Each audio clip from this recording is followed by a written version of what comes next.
지나고 보니 그 한 푼이 너무 아깝습니다. 하지만 그때는 미처 몰랐습니다. 나도 남들처럼 당연히 써야 하고 내야 하는 돈이라고만 생각했습니다. 다들 그렇게 사는 것처럼 보였으니까요. 하지만 나이 들어 보니 결국 그렇게 쓴 돈이 너무 후회됩니다. 여러분은 살면서 내가 노력만 하면 내 인생이 저절로 풀릴 것이라 생각하시나요? 잘 아시는 것처럼 우리 인생이란 어떤 선택을 하든 그 결정에 대한 미련과 후회가 남기 마련입니다. 돈도 마찬가지죠. 어쩔 수 없이 노후와 돈은 뗄래야 뗄 수 없는 사이입니다. 인생의 전반전을 어떻게 살아왔는지도 당연히 중요하지만 인생의 후반전을 잘 살아야 결국 행복한 삶으로 기억될 수 있을 것입니다.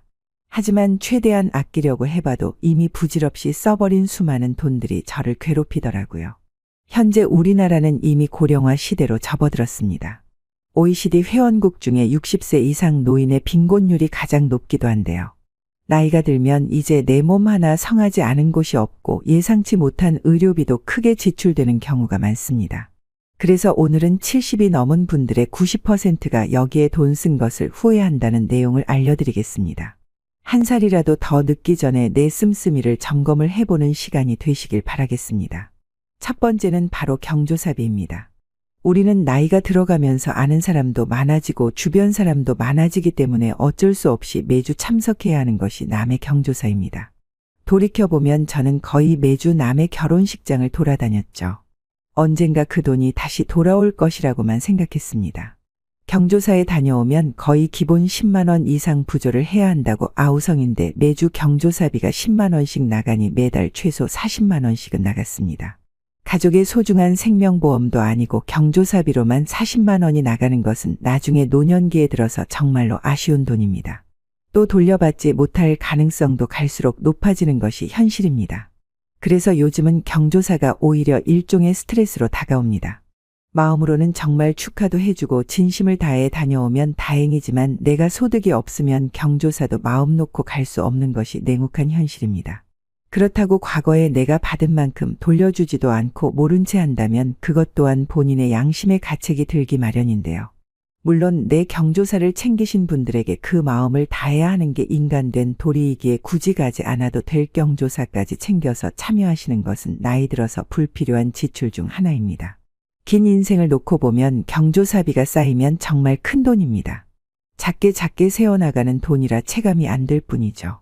잘 계산해 보면 아마 여러분이 낸 돈이 작게는 수백에서 많게는 수천만 원일 것입니다. 그러니 지금이라도 내가 정말 가깝다고 생각하는 사람만 진심으로 축하해주고 그 외에는 마음으로만 진심으로 축하해주세요. 축하도 매번 하게 되면 그 진심도 없어지기 마련입니다. 제 지인 중에는 이런 경우도 있습니다. 다 같이 있는 모임 카톡방에서 나는 앞으로 경조사에 참여하지 않을 거라고 선포를 하기도 했는데요. 본인의 경조사에도 아무도 안 와도 상관없다고 말하더군요. 물론 이렇게까지 할 필요는 없지만 그렇다고 해서 또 서운해할 필요도 없다는 생각이 듭니다. 냉혹해 보이지만 어찌 보면 현명한 행동일 수 있습니다. 본인의 인생을 친구들이 책임질 수 없는데 누가 무엇이 어떻다고 할까요? 서로 기분 나빠하고 싸울 것도 없다고 봅니다. 경조사를 챙길 수 있는 건 본인의 삶이 일단 유지가 돼야 남도 챙길 수 있는 법입니다. 그러니 나이 들어서는 불필요한 경조사에 굳이 참석하지 않는 것이 불필요한 지출을 막는 첫 번째 지름길입니다. 체면치레를 하기 위해서 너무 많은 돈을 지출해 노후에 고생하는 일이 없기를 바랍니다. 두 번째를 알려드리기 전에 구독과 좋아요 해주시면 노후에 필요한 지혜를 제가 무료로 알려드리겠습니다. 미리 감사드립니다. 그럼 계속하겠습니다. 두 번째는 바로 남에게 있어 보이려고 샀던 사치품입니다. 주변을 보면 이런 사람들이 있죠. 간혹가다 지인 동창회 모임에 나가면 온몸에 금칠을 하고 명품으로 치장한 사람들이 있습니다. 꼭 이 정도는 아니더라도 하나씩은 명품을 갖고 있기 마련입니다. 그 정도 여유가 되지 않더라도 남에게 너무 꼴리지 않기 위해서입니다. 사실 저도 그런 적이 있습니다. 하지만 나이 들어서 지출한 것 중 가장 후회하는 것은 바로 나에게 맞지도 않은 사치품을 구매한 것이랍니다. 명품은 막상 살 때는 좋겠지만 얼마 지나지 않으면 그 만족도가 생각보다 오래가지도 않습니다. 정말 금방 사그라들기 마련이죠. 내가 외적으로 좋아 보이는 것도 물론 중요하지만 굳이 여유도 없는데 사치품을 사가면서 내가 그럭저럭 잘 산다고 포장할 필요가 없습니다. 또 남들은 내가 들고 있는 것과 갖고 있는 것에 그렇게 관심이 없습니다. 오히려 나이가 들면서 제일 중요한 것은 본인의 인성과 행동에서 나오는 인품과 평판이기 때문에 겉모습은 가끔가다 새치를 염색하고 옷을 깔끔하게 입는 것으로도 이미 충분합니다. 아무리 몸에 명품을 둘렀다 한들 배가 나오거나 인성이 파탄 나 있다면 아무 의미가 없습니다. 귀티나 보이지도 않죠. 차라리 사치품에 돈 쓸 바에는 내 건강에 투자하세요. 건강을 챙기는 것이 오히려 돈을 버는 지름길입니다. 당장의 소비로 행복감을 사기에는 녹록지 않은 빡빡한 세상입니다. 욜로 하다가 골로 간다는 말이 있듯이 사치품에 돈 쓰지 말고 건강에 투자하세요. 하지만 그렇다고 해서 아무 말이나 듣고 몸에 좋다는 이상한 영양제와 의료기기를 사서는 안 됩니다. 나이가 지긋하신 어르신분들이나 평소 자기가 몸이 허약하다고 생각하시는 분들이 영양제와 의료기기를 무분별하게 구매하는 경향이 많습니다. 물론 정상적인 업체를 통해서 물품을 구매하면 다행이지만 이런 곳은 보통 다단계나 주변 지인을 통해서 비싸게 판매하는 경우가 정말로 많습니다. 뉴스에도 심심치 않게 나오는 것이 바로 이런 의료기기나 영양제 다단계입니다. 잘 따지고 보면 말도 안 되는 의료기기를 수십에서 수백만 원에 팔고 있고 아무 효능도 없는 영양제를 잘 모르는 어르신들에게 비싸게 팔고 있는 것이죠. 급한 마음에 이런 곳에 돈 쓰면 절대로 안 됩니다. 차라리 영양가 있는 음식을 먹고 꾸준히 등산을 다니는 것이 제일 좋습니다. 사실 우리 몸은 음식에서 나오는 영양분을 다 섭취하기도 부족합니다. 부족하다면 비타민과 미네랄 정도인데 몇만 원 하는 종합 비타민으로도 충분히 섭취가 가능합니다. 그런데 비싼 영양제가 몸에 좋다는 거짓말에 속아 친구나 지인을 통해서 비싼 영양제나 거짓 광고로 도배된 의료기기를 사지 마세요. 그럴 시간에 가벼운 운동을 꾸준히 하는 게 제일 좋습니다. 나약해진 사람의 심리를 이용한 마케팅에 가깝습니다. 여러분은 이런 데 속지 않으시길 바랍니다. 나이 들고 보니 제일 아까웠던 것. 세 번째는 은행 직원이 권유하는 금융상품입니다. 은행은 우리 삶과 너무 가까운 존재이지만 또 한편으로는 너무 위험한 곳입니다. 저 역시 종종 은행 업무를 보러 창구에 방문하고는 합니다. 갈 때마다 창구에 앉아있는 젊은 직원은 친절하게 저에게 이번에 금리가 아주 높은 투자 상품이 있다면서 기회를 놓치지 말라고 항상 가입을 권유하더라고요. 물론 저는 상품에 절대 가입하지 않지만 제 주변 지인들은 은행 직원이 내 자식 같기도 하다면서 권유 상품을 가입하시는 분도 생각보다 많이 있습니다. 하지만 절대로 가입하시면 안 됩니다. 왜냐하면 은행 직원은 절대 바보가 아니기 때문입니다. 은행은 소비자들에게 절대로 이득이 높은 것을 공짜로 알려주지 않습니다. 다 제값을 치르고 상품 권유를 받는 것인데요. 상품에 가입하면 우선 권유한 직원이 혜택을 보게 되고 은행에 돈을 벌어다 주는 꼴입니다. 물론 상품이 이익이 나면 상관이 없겠지만 손실이 발생하면 그때 문제가 생깁니다. 은행에서는 절대로 책임지지 않습니다. 처음 상품에 대한 약관을 들었을 때는 무조건 이익을 보고 원금 손실이 없다고 하지만 나중에 상품이 잘못되어 손실을 보게 되면 없던 약관이 새로 나오게 되고 조그만 글씨로 쓰여 있는 걸 발견하게 됩니다. 정말 나 몰라라 하는 꼴입니다. 그래서 은행은 정말 조심하셔야 합니다. 다 옛말이 맞습니다. 세상에는 공짜가 없다는 말이 있듯이 내 손 하나 안 타고 돈 벌어다 주는 곳은 없다고 생각하시길 바랍니다. 은행이 추천해 주는 것이니 좋겠지 싶어서 무턱대고 투자했다가 노후 자금을 모두 날린 경우도 정말로 많습니다. 꼭 좋은 상품을 찾아 투자하지 않아도 충분히 잘 먹고 잘 살 수 있습니다. 단 한순간의 잘못된 판단으로 노후에 꼭 필요한 자금을 잃어버리는 일이 없으시길 바랍니다. 어떠신가요? 조금 더 나이 들어 여러분의 없어서는 안 될 소중한 노후 자금이 줄줄 새어나가고 있지는 않으신가요? 돈이 전부는 아니지만 돈이 없으면 인간다운 삶을 살기 어려운 사회입니다. 지나고 보면 별것 아닌 것 같지만 다 아까운 돈이고 한 푼이라도 아쉬운 상황이 옵니다. 부디 여러분은 풍요로운 노후를 보내시기 바라며 오늘 제 경험으로 알려드리는 인생의 지혜가 여러분의 삶을 조금씩 변화시키길 바랍니다. 그럼 구독, 좋아요 한 번씩만 부탁드리겠습니다. 정말로 감사드립니다. 없는 살림에도 애지중지 키운 자식을 뺏긴 기분이 이런 걸까요? 다른 집 자식보다 부족한 것 없이 죽어라 키웠어도 우리 자녀가 배우자를 잘못 만나게 된다면 어떻게 될까요? 모든 것이 다 말짱 도루묵이 되겠죠. 오늘은 나이 들어 특히 주위에서 정말 자주 있는 일이라 결코 남의 일이라고만 볼 수는 없는 가슴 아픈 사연입니다. 그럼 시작하겠습니다. 안녕하세요. 저는 이제 60을 넘어 인생 후반전에 접어든 사람입니다. 제 고향은 강원도 강릉에서 자랐죠. 그 시절 여자는 중학교만 나와도 다행이고 국민학교만 나오고 바로 서울로 상경에 일을 하는 것이 당연한 일이었습니다. 그 시절 국민학교를 다니는 것만으로도 가족에겐 큰 부담이었지만 저는 장녀로서 어떻게 해서든 그 어려움 속에서 국민학교를 겨우 졸업했습니다. 부모님은 고향에서 항상 농사로 바쁘셨고 저는 늘 바쁘신 부모님을 대신해서 터울이 있는 2명의 남동생들을 내 자식처럼 키웠습니다. 사회생활을 일찍 시작하면서 부모님을 도와드리고 동생을 뒷바라지하느라 제 삶을 많이 못 챙겼습니다. 저 좋다는 남자도 여럿 있었지만 딱히 확신이 없어서 결혼까지 가지는 못했지요. 그 시절 25살 넘으면 노처녀 소리를 들었는데 저는 무려 30살에 결혼을 해서 33살에 처사이를 얻었습니다. 눈에 넣어도 안 아픈 남자아이였죠. 당시로는 아주 많이 늦었지만 행복했습니다. 게다가 남편은 참 좋은 사람이었습니다. 없이 시작해도 항상 제 곁에서 든든하게 저를 지켜주었습니다. 그러다가 중동의 한 나라로 돈을 벌러 갔습니다. 그때부터 고생길이 시작이었어요. 떠난 남편 없이 저는 시댁에서 혼자 아이를 키우면서 하루도 눈물 흘리지 않은 날이 없을 만큼 힘들게 살았습니다. 그렇게 5년을 버티다 보니 남편이 돌아왔고 목돈을 들고 온 남편과 함께 서울에 터를 잡고 삼겹살 집을 시작했습니다. 가진 것 없어 그저 부지런한 남편과 저는 죽어라 일만 했고 처음에는 월세로 살았다가 어느새 전세로 갔고 나중에는 아파트로 이사를 했습니다. 참 기뻤습니다.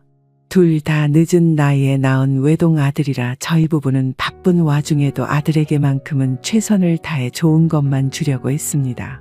제 옷은 다른 사람이 입던 것을 받아 입더라도 아들은 어디 가서도 꿀리지 않게 당시 백화점에 가서 고급 브랜드의 옷을 사 입혔습니다. 못 배운 한을 품지 않게 학원도 보내고 비싼 과외도 시켰습니다. 내 아들만큼은 우리처럼 힘들게 살지 않기를 바래서였거든요. 지금 와서 그때를 돌아보면 지금도 마음이 아립니다. 신혼여행 빼고 여행 한 번 못 가본 채 세상을 떠난 남편과 키운 아들이 지금은 너무나도 변해버렸습니다. 꼭두 새벽에 일어나 시장에서 장을 보고 장사를 시작하는 저희 부부가 힘들게 번 돈을 아들은 당연하게 요구해왔습니다. 아들은 그 모든 것을 당연하게 여기며 항상 더 많은 것을 요구했어요. 하루하루 장사를 해서 힘들게 번 돈이었는데 아들은 그저 당연하게 받아들이고 늘 돈을 더 달라는 말밖에 안 했습니다. 항상 뭐라던 늘 부족하다고요. 속도 모르는 아들과 점차 대화가 줄어들었지만 그래도 정말 다행으로 저희 아들은 우리나라에서 손꼽히는 좋은 대학에 입학했습니다. 정말 기뻤지요. 하지만 그조차 아들의 마음에는 완전히 들지 않았나 봅니다. 부모에게 묻지도 않고 미국의 유명한 대학교로 편입을 결정한 뒤 그 당시 3천만 원이라는 돈을 준비해 달라고 했어요. 저희가 배운 게 짧아서 잘 모르니까 설명할 필요가 없었는지도 모르겠어요. 하나 있는 아들이 공부를 잘해서 미국까지 유학을 간다는데 어느 부모가 가만히 있겠어요? 우리 부부 또한 집을 팔아서 지금으로 따지면 2억 정도 되는 돈을 마련해 줬습니다. 그렇게 4년 동안 아들이 한국에 돌아온 것은 겨우 2번이었습니다. 우리는 아들을 보러 가고 싶어도 비행기표 한 장 사는 것조차 아꼈습니다. 그 시대를 살아온 부모님들 대부분이 그랬듯이 저희도 노후 계획 따위는 꿈도 꾸지 않았습니다. 그저 자식 하나만 바라보고 살았지요. 다행히 아들은 미국에서 잘 졸업을 하고 귀국했습니다. 귀국해서는 대기업의 연구직으로 입사했습니다. 주위에 정말 자랑을 많이 했어요. 또 주변 사람들도 정말 많이 축하해줬습니다. 드디어 고생 끝났다고 말이죠. 하지만 고생은 다시 시작이었습니다. 아들은 취직하자마자 집을 사달라는 요구에 저희는 어차피 아들이 장가가면 사주려고 모은 적금을 깨고 무리해서 24평 아파트를 구입해줬습니다. 그때 처음으로 감사하다고 아들이 하더라고요. 그 후로도 저희는 가까스로 명절에만 아들을 볼 수 있었어요. 아들에게 뭐라도 해주고 싶어도 필요 없다는 대답만 돌아왔죠. 생각해보면 내 아들이지만 남보다 어려운 그런 사이였던 것 같아요. 그러는 사이의 건강을 소홀히 챙겼나 봅니다. 남편은 환갑 잔치도 하지 못한 채 간암이라는 큰 병을 너무 늦게 발견했어요. 하늘도 무심하죠. 부랴부랴 저는 가게를 제 동생들에게 맡겨두고 신랑의 병간호에 집중했습니다. 남편은 여보 내가 나이 들어서 이렇게 아파서 또 당신을 힘들게 하네라는 말을 끝으로 저를 남겨두고 떠났습니다. 남편이 병으로 세상을 떠나고 나서야 아들은 저에게 장사를 그만하고 편히 살라고 했습니다. 하지만 결국 제가 돌아갈 자리는 남편과 추억이 담긴 식당뿐이더라고요. 그렇게 다시 마음속 남편의 빈자리를 식당 일로 채웠습니다. 하지만 아들은 남편과 제가 사는 집과 가게를 미리 상속받길 원했어요. 나이 들었으니 이제 일도 쉬라면서 말이죠. 대신에 가게 옆에 조그만 월세집을 구하면 집과 가게 사이를 오가기에 더 편할 것이라며 월세는 자기가 부담하겠다며 엄청나게 원하더라고요. 저 또한 남편이 떠난 집을 더 이상 혼자서 살기에는 공허하기도 했고 그저 나보다 똑똑한 아들이 하는 말이니 그저 믿고 따랐습니다. 제가 늙으면 아들이 나를 보살펴주겠지라고 제가 가진 모든 것을 아들에게 증여했습니다. 지금 돌이켜보면 정말로 어리석었습니다. 하지만 그땐 몰랐습니다. 처음에는 아들이 원하는 대로 해주니 모녀간의 사이가 좋아진 것 같았지만 그 시간도 얼마 가지 못했어요. 아들은 미국에서 유학하던 시절에 알게 된 여자를 결혼할 상대라고 데리고 왔습니다. 힘들 때 서로 의지하던 사이라고 결혼할 날짜까지 알아서 받아가지고 왔는데 홀로 남은 어미로서 차마 거절하기도 뭐하더라고요. 며느리 될 사람에 대해 자세히 알아보지도 못하고 번갯불에 콩 구워 먹듯 결혼을 해버렸습니다. 참 모든 게 아들은 저에게 통보하는 것뿐이었습니다. 그렇게 아들을 장가 보내고 남편의 첫 제삿날이 다가왔습니다. 아들에게 전화를 걸어 말했죠. 아들아, 아버지 첫 제삿날인데 그날 하루는 올 수 있겠어? 고모도 다 올 텐데 며느리도 데리고 오렴. 엄마가 미리 준비는 해놓을게. 아무리 그래도 며느리가 들어왔으니까 조금은 와서 도와주면 좋겠어라고 말하니 아들이 말하더라고요. 엄마 요즘 애들은 그런 거 엄청 싫어해. 이 사람도 귀하게 자라서 한국식 문화도 잘 모르고 음식은 엄마가 늘 하던 거니까 엄마가 준비해. 난 이런 걸로 와이프 힘들게 하고 싶지 않아. 하고 아들은 전화를 끊었습니다. 그래도 아버지 첫 제사인데 이렇게까지 할 줄은 몰랐습니다. 아무리 한국 문화를 모르는 여자라도 한국에서 산지 3년 정도 되었다고 했는데 말이죠. 결국 아들과 며느리는 오지 않았고 전화 한 통 하지도 않았습니다. 무뚝뚝한 면이 있어도 원래는 이런 아이가 아닌데 말이죠. 아무리 생각해도 며느리라고 들어온 아이 때문인 것 같았어요. 그러고 한참 있다 아들에게 전화를 걸어봤습니다. 혹시 무슨 일 있어서 못 온 거냐고 물었죠. 아들은 와이프랑 이런 걸로 트러블 만들고 싶지 않고 요즘은 강요하면 이혼당한다고 기겁하면서 말하더라고요. 저랑 남편이 어떻게 키운 아들인데 이렇게 서운한 말을 할까요? 아무리 그래도 첫째 산날부터 이러는 아들을 보니 가슴이 무너졌습니다. 정말 그날 밤새 울었습니다. 그때라도 마음을 단단히 먹었어야 했나 봐요. 아들은 점점 더 연락을 해오지 않았고 가끔 제 생일날이 지나고 혼자 찾아오는 경우가 있었어요.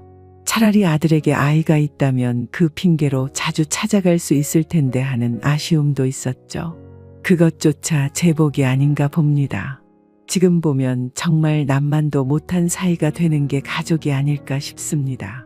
살가운 아들은 아니었지만 속은 깊고 참 따뜻한 면이 많은 아이였는데 말이죠. 그러는 사이에 저도 나이가 많이 들어가는 것 같습니다. 하긴 당연한 일이죠. 점점 일하기는 힘들고 요즘은 밤마다 무릎이 아파서 잠이 오질 않습니다. 이럴 때면 한없이 남편이 그립습니다. 옛날에 참없이 살던 시절에 어떻게든 시간을 내서 남편과 아이와 함께 놀이공원에 가봤던 날이 떠오릅니다. 그땐 저에게 참 많이도 물어보던 아들이었는데 이제는 제가 말을 걸어도 차가운 대답뿐이네요. 어디에 말할 데도 없어 답답한 마음에 이렇게 사연을 남겨봅니다. 그리고 꼭 이 말을 하고 싶습니다.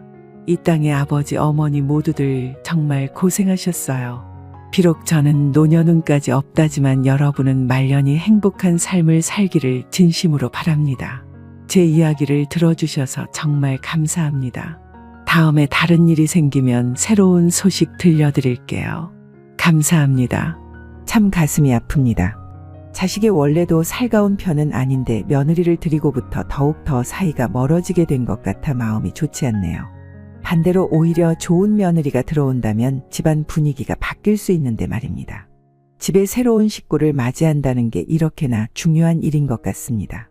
태어날 때부터 만난 가족을 바꿀 수는 없지만 앞으로 새로운 식구를 맞게 된다면 여러분은 부디 현명한 선택을 하시어 말년에 불행한 일이 없기를 진심으로 기원합니다.